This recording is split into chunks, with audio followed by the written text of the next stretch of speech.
Նրան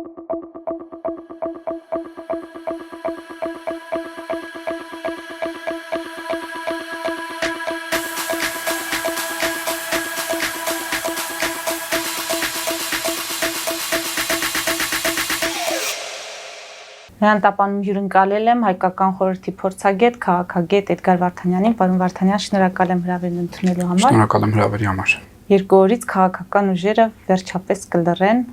քարոզչական աղմուկ-աղաղակն էլ կմեղմանա։ Ուզում եմ փորձենք քարոզչական այս նախընտրական շրջանի ընթացքը գնահատել բովանդակային եւ ծրագրային առումով եւ արդյոք կարող ենք արձանագրել կամ ասել, որ 18 քաղաքական ուժերը այս ընթացքում կարողացան արդյունավետ աշխատել հանրության հատկապես այն 40-50% չկողմնորոշված հատվածի հետ, որպեսզի նրանց մոտիվացնեն այս մարդիկ գնան ընտրությունների։ Գիտեք, բոլոր պայմանները ստեղծվել էին իրականում, որ բոլոր կուսակցությունները ազատ, հանգիստ, իրենց ուզած քարոզարշավը անեն, այլ բան, որ մենք շատ լավ գիտենք, որ կուսակցությունների մեծ մասը իրականում արհեստական կուսակցություններ են։ Իրենք իրականում չունեն որևէ օրակարգ։ Ոմանք զուտ ուղղակի այսպես հետաքրքրությունից ելնելով, միգուցե ինչ-որ հանրային ճանաչողություն ունենալու համար են մասնակցում, ոմանք միգուցե այլ քաղաքական ուժերին սատարելու համար են մասնակցում, նրանց նարատիվները առաջ տանելու, որպեսզի չստացվի այնպես, որ 1-2-ն են այդ նույն նարատիվները տանում, որպեսզի նույն նարատիվները առաջ քաշվեն բազմաթիվ, այսպես ասած, կուսակցությունների կողմից եւ դրանով ստեղծեն տպավորություն, որ այ տեսեք հասարակության զգալի հատվածը շատ շատերը նույն բանն են ասում, օրինակի համար, դա տեխնոլոգիա է, որը կիրառվում է միշտ։ Մի մասը զուտ ուղղակի սփոյլերներ են, այսինքն փորձում են ձայն խլել ուժեղ կուսակցություններից, այդպես ասենք։ Եվ իհարկե պետք է նշեմ, որ կան նաև կուսակցություններ, որոնք կամ քաղաքական միավորներ, որոնք ունեն իսկապես իրենց սեփական օրակարգը, ունեն որոշակի արժեքներ եւ այդ արժեքների շրջանակներում իրենք իրենց ծրագրերը առաջ են քաշում, բայց ես պետք է նշեմ հետեւյալը, որ ցավոք սրտի եւս մեկ անգամ պետք է արձանագրենք հետեւյալը, որ մեր ընտրությունները դեռևս այն մասին չեն, որ մրցակցություն լինի գաղափարախոսությունների վերաբերյալ, որ մրցակցություն լինի տարբեր սոցիալ-տնտեսական ծրագրերի, մոտեցումների վերաբերյալ, եւ պատճառը իրականում շատ պարզ է։ Ինչու այդպես չէ։ Իհարկե կան մի շարք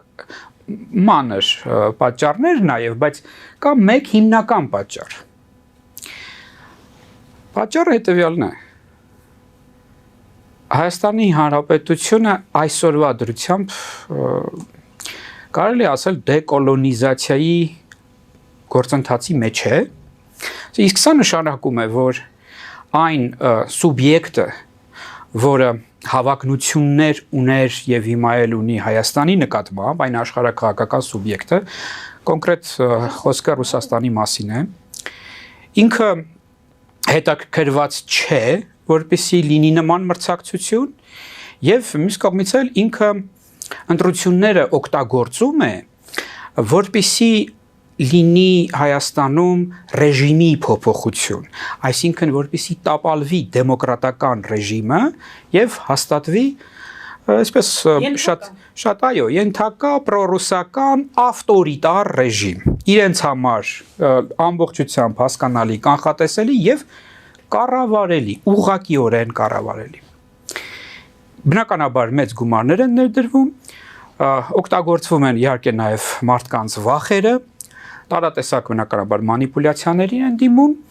եւ խնդիրն այն, որ փաստորեն մեր հիմնական ռեսուրսներ ունեցող ընդդիմադիր քաղաքական ուժերը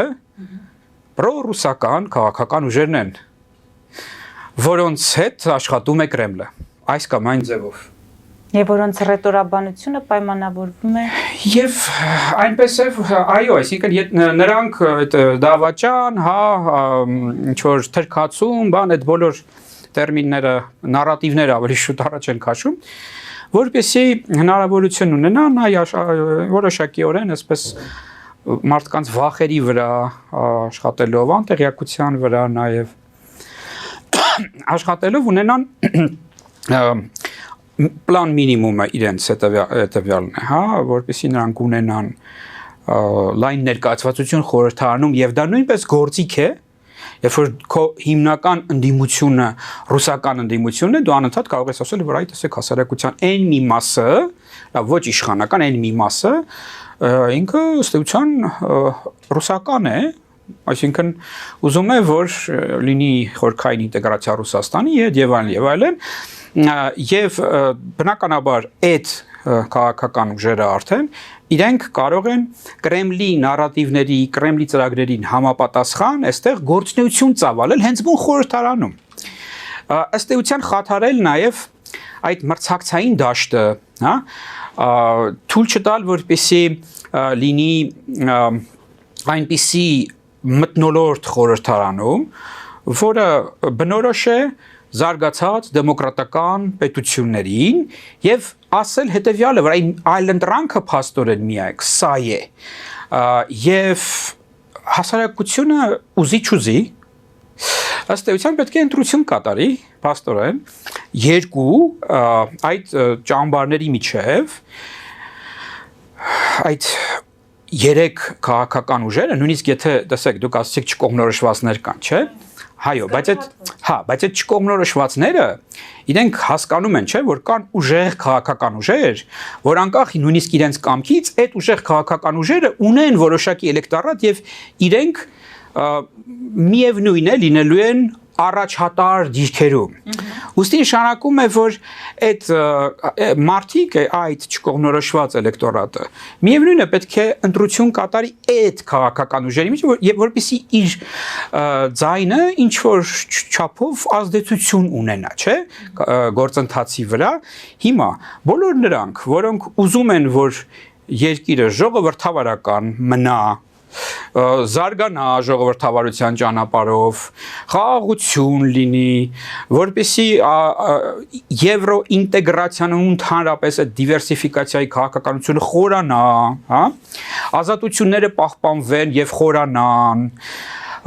այս ամեն ինչի համար, եթե մարդիկ, այսպես ասած, մտահոգ են, ունեն նման ցանկություններ, իրենք պետք է քվեարկեն ըստ էության իշխող քաղաքական ուժի օգտին, նույնիսկ այն դեպքում, եթե շատ բաներ իրենց կարող է դուր չգալ։ Իհարկե, իրենք կարող են նաև քվեարկել այն քաղաքական ուժերին, որոնք օրինակ թշնամաբար չեն վերաբերվում իշխող քաղաքական ուժերին, այդպիսիները կան։ Եվ հիմնականում այդպիսիները նաև առընդգծված, այսպես շատ ավելի, հա, ռադիկալ արևմտյան ուղու կողմնակիցներ են եւ ասում են, որ շատ կտրուկ պետք է օրինակի համար Ռուսաստանի հետ կապերը խզել եւ այլն, այսինքն այդպիսի իհարկե նաև ուժերին էլ կարող են մարդիկ բնականաբար ձայն տալ, բայց տեսեք, շատերը միևնույն է մտածել են, իսկ հանկարծ իսկ եթե իրենք չմտնեն խորհրդարան, այդ դեպքում ինչ է լինելու, այդ դեպքում նշանակում է, որ ինչ որտեղ ես փաստորեն չնպաստեցի նրան, որպեսզի ավելի ամուր լինի այդ իմ կողմից նկարագրված, հա, ճամբարը, այդ ուղին, այդ զարգացման ուղին, այո։ Դրա համար, տեսեք, հիմա ինչ սոցիալ-տնտեսական ծրագրերի միջև կարող է այս պայմաններում լինել մրցակցություն եւ ընտրություն։ Սա յուրօրինակ ռեֆերենդումի նման մի բան է դուրս գալիս։ Այսինքն դու կամ կողմ ես այդ ճանապարհին, կամ կողմ ես նրան, որպեսզի Հայաստանը կորցնի սուվերենիտետը, դառնա Ռուսաստանից ամբողջությամբ կախյալ մի տարածք, որտեղ չլինեն ազատություններ, չլինի մրցակցություն, չլինի խաղաղություն նաև, այսինքն կոնֆլիկտացին նաև ինչ որ բան, հա, վերցնենք այն մինիմալը վերցնենք, որ իսկապես հիմա չասենք անպայման ուրեմն այդ դեպքում կլինի պատերազմ, բայց առնվազն կարող ենք ասել, որ հիմքեր կլինեն, այո, դրա համար։ Էսա, հիմա ինչ անենք այս պարագայում, ընտրողը ինչ անի, կամ այն կուսակցությունները, կամ նույն, տեսեք, քաղաքացիական պայմանագիրը ինքը ներկայացնում է տարբեր ծրագրեր, այնպես չի, չէ, որ չի ներկայացնում ծրագրեր։ Բայց միևնույն է, չափորոշիչ, որ ասենք մարդիկ նախ տեսնում են ինչ է եղել, չէ, ինչ ծրագրեր է իրականացրել, այսինքն դրանով են կողմնորոշվում առաջի հերթին, բնականաբար, եւ այ նրանով ինչը որ ես ասեցի, այսինքն ու այն ինչը որ ներկայացնում են հիմնական խոշոր ընդդիմադիր քաղաքական ուժերը այս պարագայում Փաստորեն զուտ ուղակի նրա համար է, որ իրենք սպասարկեն այդ պրոռուսական շահը, այսինքն միգուցե նույնիսկ տեսեք տեսականորեն, չէ, իրենք կարող են ինչ-որ մի բան առաջարկել, որը կարող է խելամիտ լինել։ Շատ լավ, պարոն, բայց ով է դրան նայելու, ինչու մենք պետք է դրան նայենք։ Երկու հարց ունեմ, առաջինը որքանով է այստեղ իշխանության փոփոխությունը կենսական նշանակություն, որքանով կենսական նշանակություն ունի Ռուսաստանի համար, մեկ, եւ երկրորդը վախերը, ակնհայտորեն սահմանափակում, սկզբում ռետորաբանությունը, հետո սահմանափակումները գործնականում, հիմա արդեն մեր տնտեսական եւ զբոսաշրջային վնասներն են սկսել հաշվել վերջին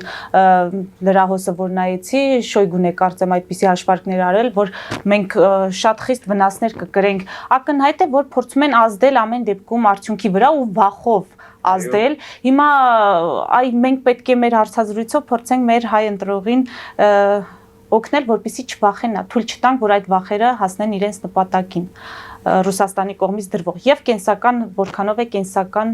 Ռուսաստանի համար այստեղ իշխանափոխությունը։ Դե իրենց համար կենսական է, որովհետեւ իրենք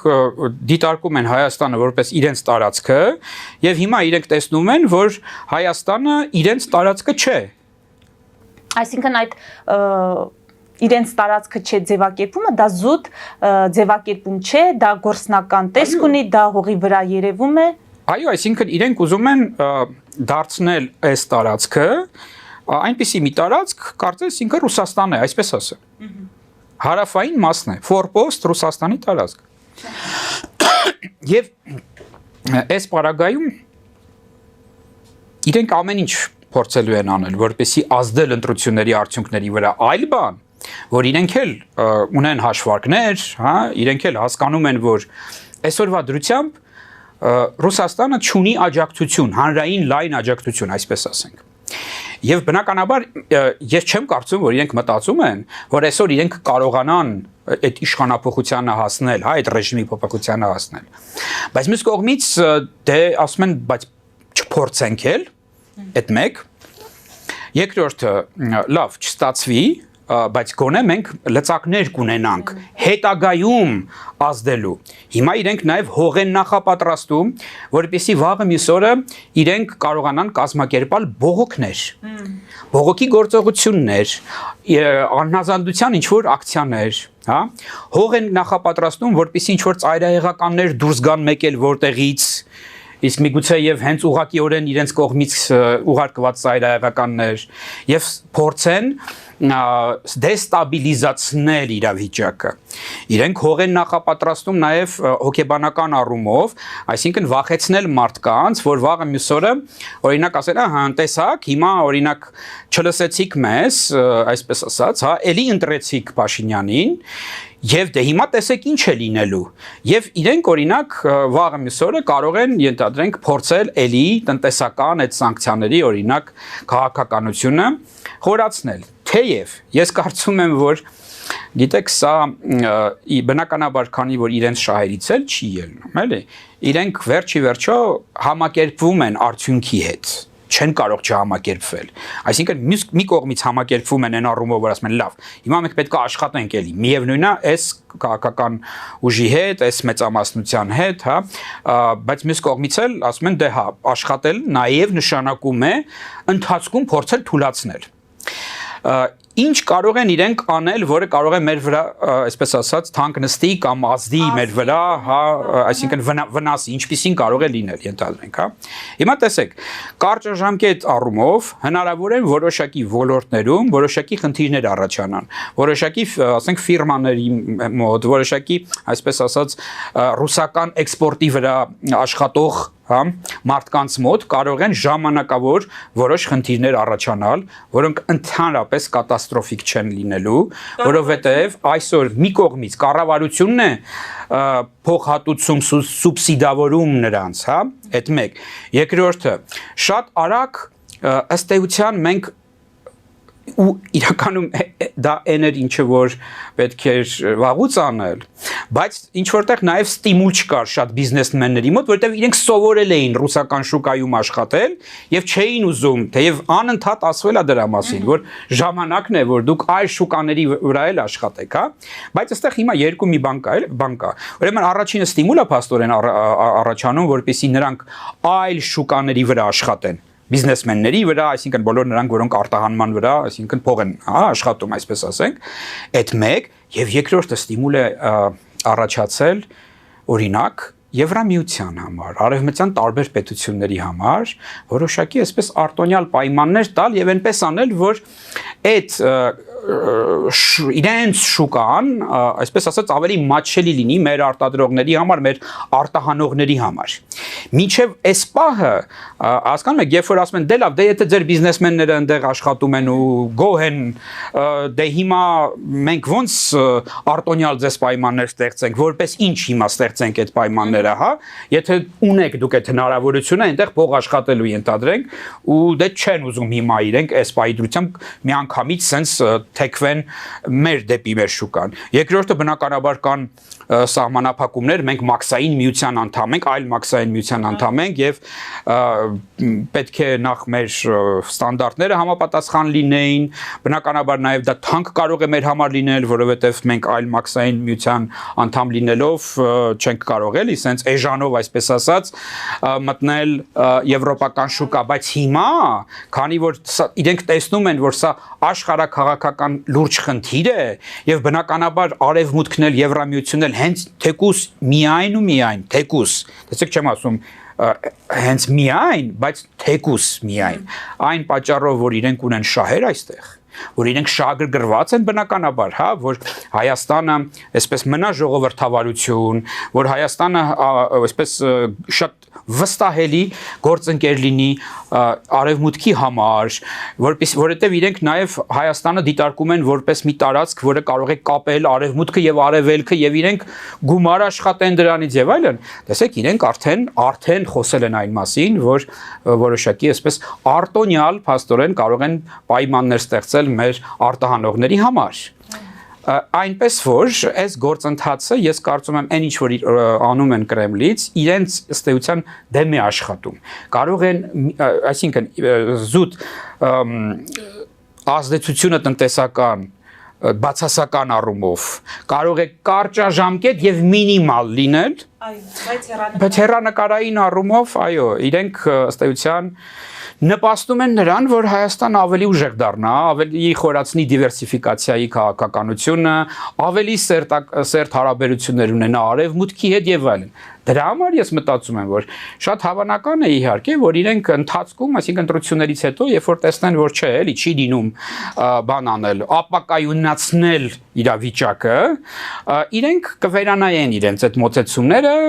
էլի իհարկե կփորձեն ճնշել բան եւ այլն, բայց առնվազն էլի կասեն լավ, SSS ամեն ինչը, օրինակ ձեր SSS ապրանքները շատ էլ որակով են, պարզվեց շատ որակով են, կամ արագ դարձան էլի որակով, եկեք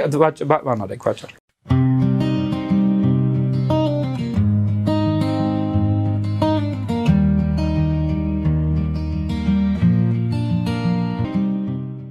Ֆելիչե ժամանակակից ատամնաբուժական կլինիկա։ Այստեղ հարմարավետությունն ու խնամքն առաջնային են։ Այստեղ կիրառվում են ատամնաբուժական ամենաժամանակակից տեխնոլոգիաներ, ճշգրիտ ախտորոշում, արդյունավետ բուժում, նուրբ փորձառություն եւ անհատական մոտեցում։ Սկսած սովորական մանրուքներից մինչև առաջադեմ ընթացակարգեր, այստեղ դուք գտնվում եք բարձր որակավորում ունեցող եւ փորձառու ատամնաբուժական մասնագետների ձեռքերում։ Մեր բարեկամական եւ հյուրընկալ անձնակազմն այստեղ է յուրաքանչյուր այցը հաճելի դարձնելու համար։ Ֆելիչե, ձեր առողջ եւ ամենաերջանիկ շպիտը սկսվում է այստեղից։ Եկեք եւ բացահայտեք նորարարության փորձագիտության եւ կարեկցանքի կատարյալ համադրությունը։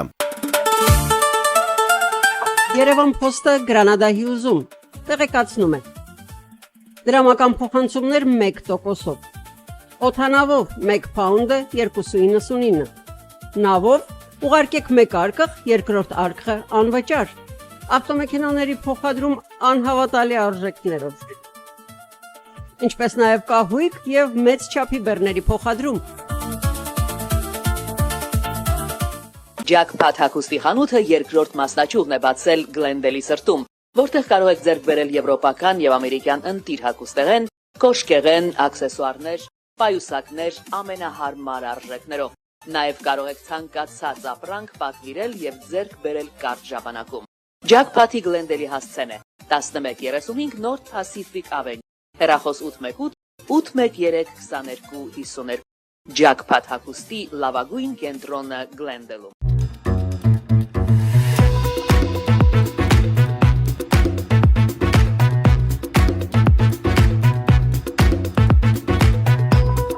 Արարատ ռեստորան, ընտանեկան եւ ընկերական ժամանցի լավագույն հասցե, սիրված արտիստներ, հյուրընկալ մթնոլորտ, հարուստ ճաշացան, անմահական խորտիկներ։ Արարատ ռեստորան, հասցեն անփոփոխ, սիրով սպասում ենք ձեզ։ Լավագույն պաղպաղակ, բնական, համեղ եւ մատչելի գներով պաղպաղակը կարող եք ձեռք բերել բոլոր հայկական խանութներում։ Պահանջեք հայկական պաղպաղակ, Թամարա պաղպաղակ։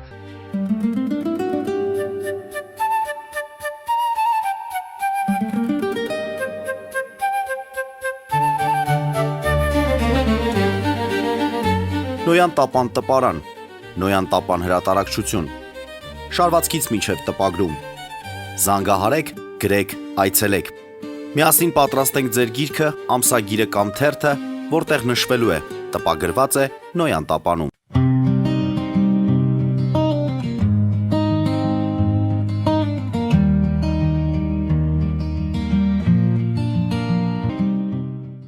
Պարոն Վարդանյան, ասել, որ Ռուսաստանում այդ քաղաքական բեռնախավը խճճվել եւ խառնվել է իր իսկ պլանների, ռազմավարությունների մեջ, տարբեր երկրների ուղղությամբ։ Այո։ Սխալ հաշվարկների մեջ։ Այսինքն իրենք չեն հասկանում, որ իրենք սխալ են վարվում, իրենց արդյունքը չի լինելու։ Լավ հարց է, այո, շատ կարևոր հարց է։ Այսօր իսկապես շատ փորձագիտական կենտրոններ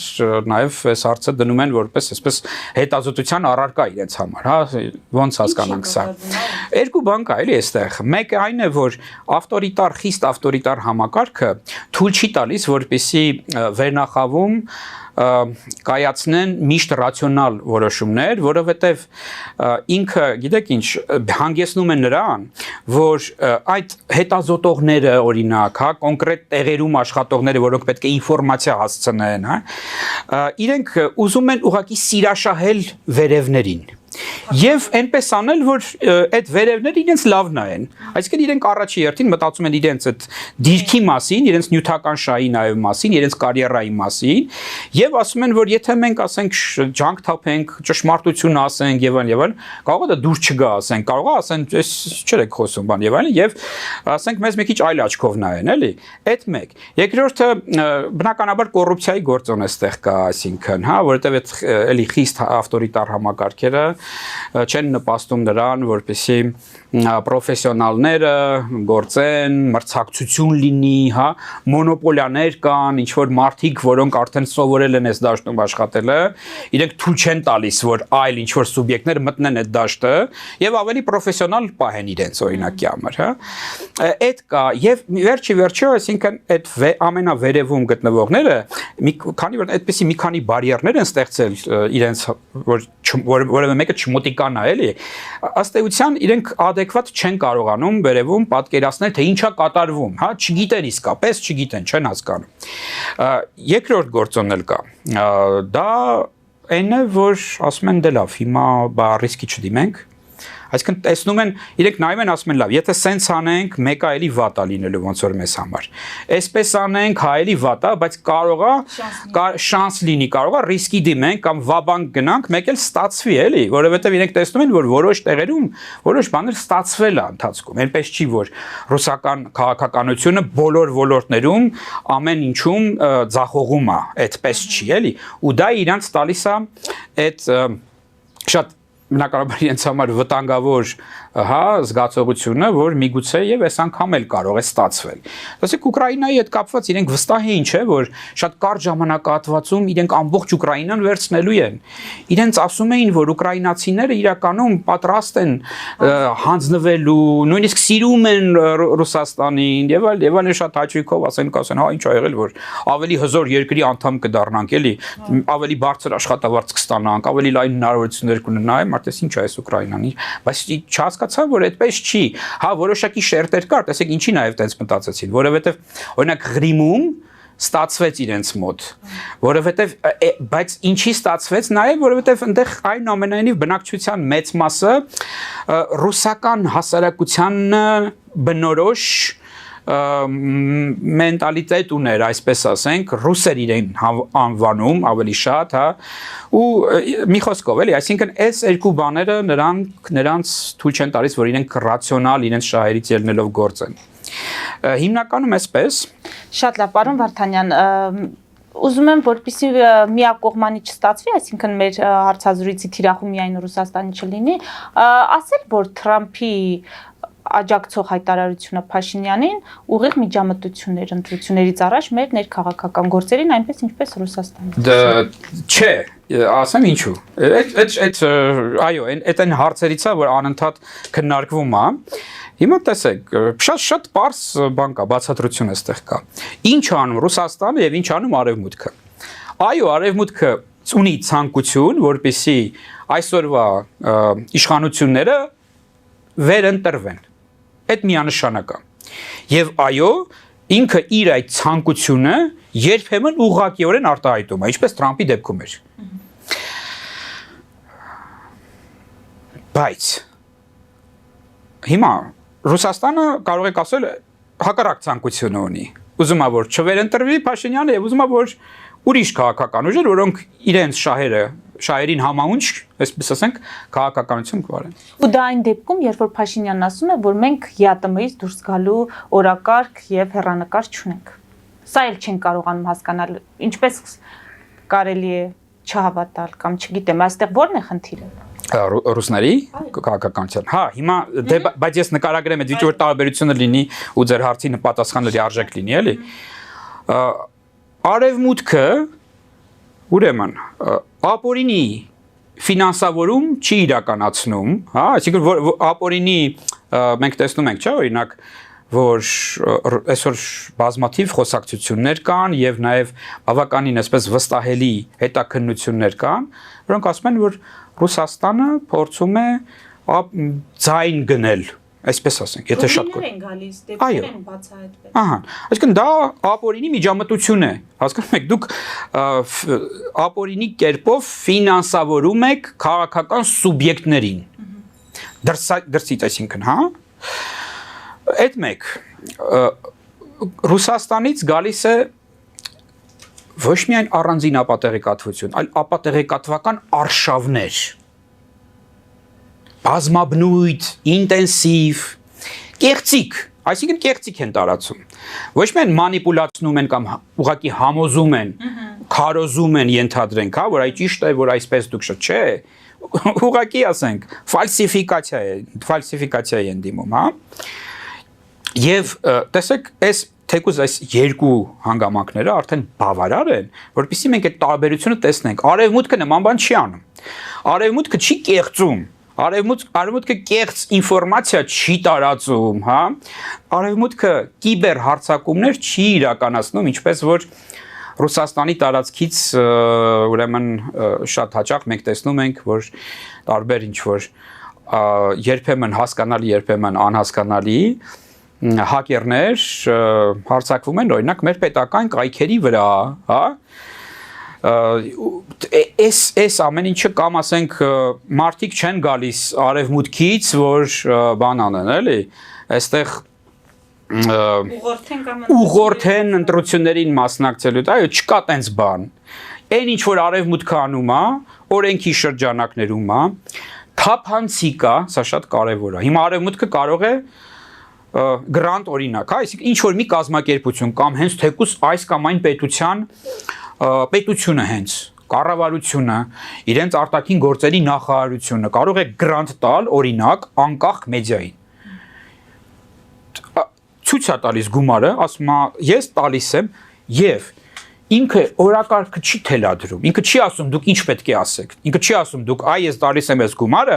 որպեսզի դուք հարձակվեք տերոր ինֆորմացիոն տերորի ենթարկեք արևմուտքին։ Ասում է դուք ինչ օրակարգ ունեք։ Ժողովրդավարական օրակարգ է ձերը։ Այո, շատ լավ։ Ես ֆինանսավորում եմ ժողովրդավարական օրակարգով, օրինակ զբաղվող այդ օրակարգը առաջ քաշող կազմակերպություններ, լինի դա հասարակական կազմակերպություններ, լինի դա անկախ մեդիա, հա, եւ այլն եւ այլն։ Տեսնում եք ինչ մեծ տարբերություն է այստեղ կա, հա, սար ու ձորի տարբերություն է։ Դրա համար բացարձակ ճիշտ չէ համեմատել կամ հավասարության նշաններ դնել, ասել դե նույն բանը անում արևմուտքը, ինչ եք հիմա մենակ Ռուսաստանից խոսում։ Ոչ, այն ինչ որ անում է Ռուսաստանը, Հայաստանի նկատմամբ անում է միայն Ռուսաստանը, միայն Ռուսաստանը։ Այսօր այնպիսի նույնիսկ իրավիճակ է, որ իհարկե երբեմն ասում են, որ ներողություն,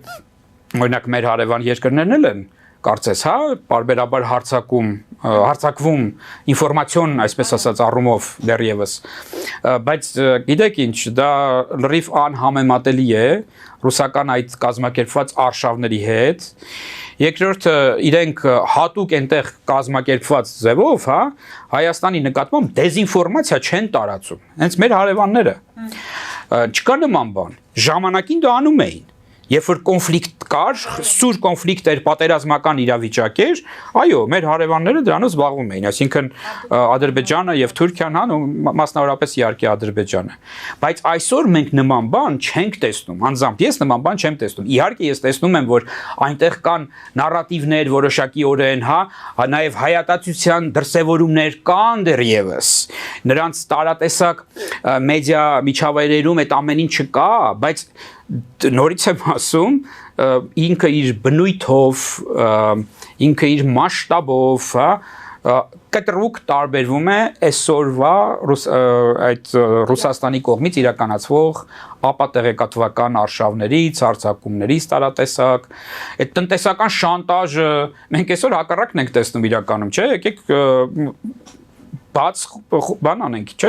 վերջերս տեսնում ենք այդ ամեն ինչը, որ այսօր ով է տնտեսական շանտաժ անում, մեր հարևան երկրներից որ մեկն է տնտեսական շանտաժ անում մեր նկատմամբ, մենք հակառակ բանն ենք տեսնում, ասում են,